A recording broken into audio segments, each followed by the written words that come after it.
Alright, and welcome to the SwirlyCast, the only audio show that can be enjoyed by humans and yokai alike, and is the subject of committing adultery when you're a Nintendo fan. Yeah, that's what I did. Look at, I've lived it. I am your host, Koma. Besides, it's been a few minutes out of your day to come hang out, and with formalities out of the way, what is on the mind today, we are speaking on a service that I have just recently become more close with as of late, for those of you who have followed me on Twitter and know about my stuff that I do in my own personal life on Discord. Yeah.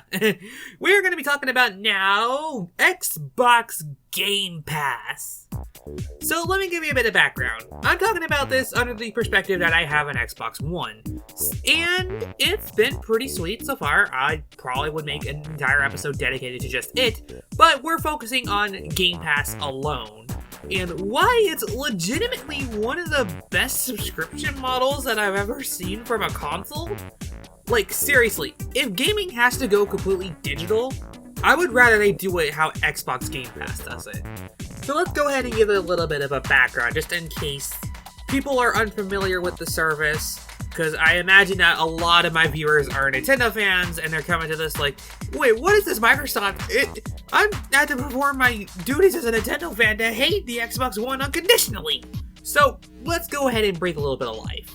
For a small fee every month, I think it literally is just $1 depending on tax for North America, you get access to over 100 games that you can download to your console.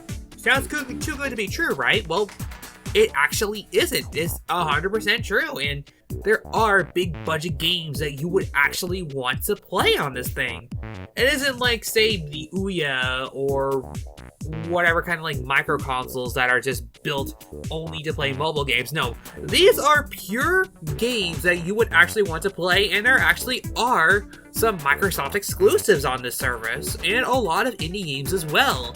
This isn't some, oh, we're gonna like rush this out. No, this is actually a legitimate thing that I recommend.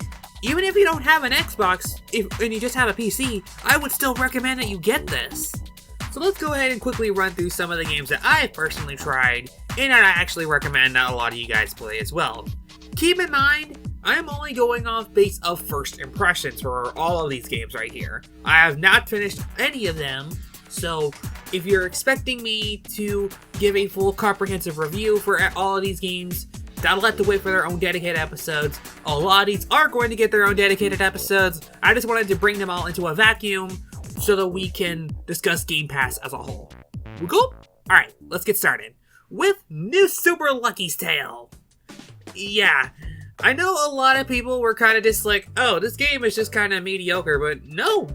I'm a man who loves his 3D platformers. What can I say? I like me some 3D Sonic, I like me some 3D Mario, I like me some Cash Banuka.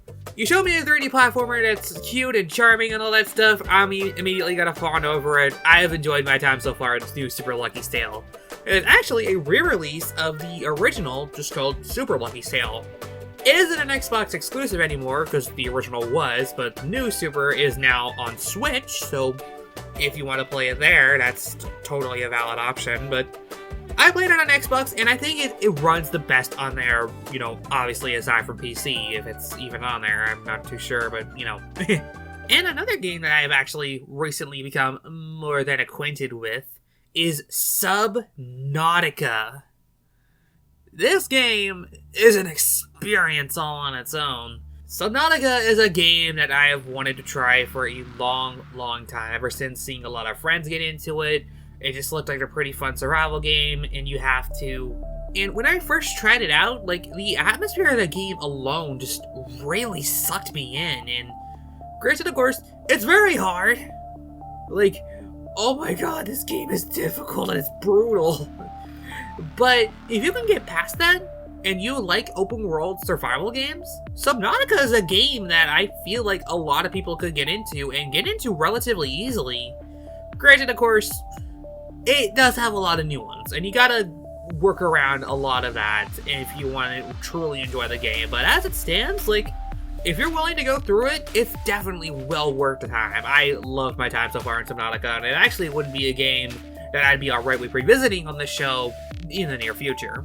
Now let's take things in a bit more of a different direction. Anyone up for Tetris Effect? Seriously, I gotta say this right now. Tetris Effect may have my favorite presentation out of any puzzle game. That includes Puyo Puyo. I'm a Puyo Puyo guy. If you're telling me that a Tetris game looks better than this, I mean, you lost me. But legitimately though, Tetris Effect is one of the best looking games that I've ever seen. Granted, of course, it is just Tetris. It's a board, and you gotta max the blocks on all that. We already talked about this last time with Magical Tetris Challenge. Why are you talking about Tetris again? Because Tetris Effect is literally so good, and it's actually... And it might just be the best version of the original formula. It includes all the modern mechanics, it includes the marathon mode, a bunch of original stuff. But what really sells the game is its presentation. The music and the visuals. So good! I love it to bits. Whenever I first tried the game, I was just like, okay, this is a keeper. This is 100% a keeper. These developers need a raise. And they've done such an excellent job. And fun fact about this version of the game in particular, Tetris Effect Connected, it recently released on the Switch, and all versions of the game are cross-compatible, so if you wanted to play Tetris Effect with your friends, like, that's totally a valid option, and that's 100% why I would recommend this version of the game, even if you can't play Puyo Puyo Tetris 2. I'm actually encouraging you to not play a Puyo Puyo game. What am I doing with myself right now? But yeah, it's a great time. I highly recommend it. And last but certainly not least, a game that's part of EA Play. Yes, we're talking about a game by EA. Don't worry, it's not that bad. It's not bad. It's actually a really good game. I know EA's got a bit of a reputation to uphold, and yeah, I agree with a lot of it. But this game, oh, it's something special. Need for Speed Heat. This game is an experience all in itself. For those of you who don't know about me, I grew up playing Underground 2, which is on the PlayStation 2, GameCube, Xbox, and PC. That game is amazing. It will 100% be a classic from my childhood, and Heat is pretty much just the evolution of that game in particular, and that's why I love it so much. It has probably some of the best card controls out of any racing game that I've ever played. The customization is out of this world, and it's just... I don't want to go too deep into it because I want to make its own dedicated episode whenever I finish the game, but so far for my first impressions, it has been an absolute joy to play. I've really enjoyed my time with it so far, and I'm really happy that it's on the service to begin with because it's not something that I feel would be here otherwise if it weren't for EA Play, so I'm very thankful for that. It's a great game that I think is overshadowed by all the negative stigma that EA has. They can publish good games. It's just that they don't really put a lot of effort into their original stuff. Need for Speed is pretty much the only thing that I know that they do well. But yeah, that's pretty much it for Xbox Game Pass. At least for my personal experiences. I wanted to share some of the notable games that I've tried so far, and I can't wait to play even more from this service, because there's a lot of stuff here, and even for just $1 a month, you may not get Game Pass Ultimate or Games with Gold, but you still get a great library of games. Big budget ones, in fact. They're not even just the ones that I mentioned before. Games like Final Fantasy X and X-2 Remastered, the entire Halo and Gears of War series, Forza Horizon 4 and 5, and there's also Sea of Thieves, Minecraft, Banjo-Kazooie, and Tui. There's good games here. These are big titles for the console, and you could just play them for that low a fee, and you could just download them to your console like you did actually buy them, and that's something that I feel is just amazing, that we were even able to do something like this for that low amount for just a month. Hi, Koma from the future here, again. Apparently I got this fact wrong. It's only $1 for the first month. So, you're still getting a good value, it's just...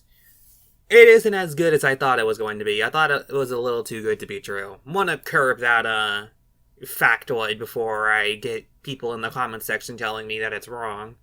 It can add up, sure, but you're getting 100 games for what feels like $1 a month. That's crazy!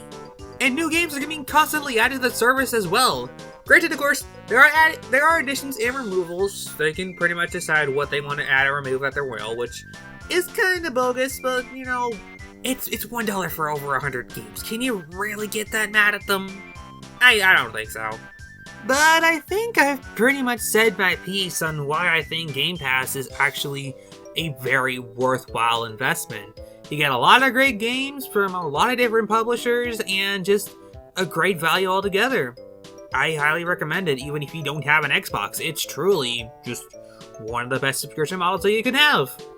Take notes, Nintendo! Regardless, though, this has been Kama, and my friends, fellow viewers, and camaraderies alike. Thank you for tuning into this episode of the SwirlyCast. Until next time, bye-bye! So, if I'm gonna commit adultery with Nintendo, PlayStation's next? Now I'll have to wait until PS5s actually get restocked again in, 10 years.